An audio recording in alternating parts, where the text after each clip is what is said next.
Hello all office executives. In this particular Excel problem set scenario, I will be showing you an advanced way of using the filter function.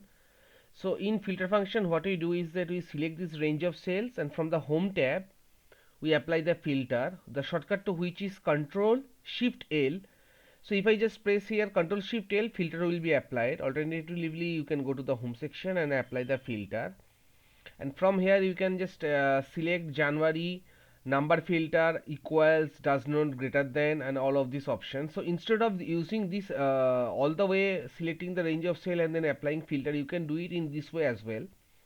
So let me uncheck the filter option. So I want to view the January, and the cells, the data, the rows will be shown in which the value is greater than, might be maybe 30. So greater than 30, then hit enter. After then click on this cell 30, right click, and here you will be finding an option filter, and filter by cells value. Select this option. So the cells in which the value is greater than 30, only those records are being shown. So to uncheck the filter, click in here and then uncheck clear filters from January. Again, if I want to view the sales data of February, where the value is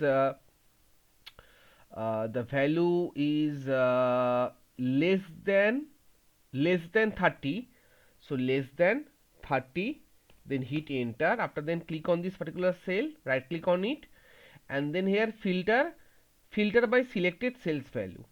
So in this way also we can apply the filter over this range of cell.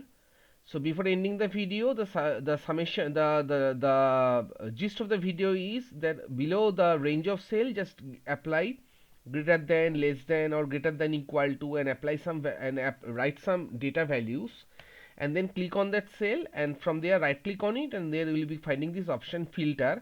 In this way you can apply the advanced filter. You can use it on your own convenience. That's all for this particular video. Thank you all guys, and happy coding.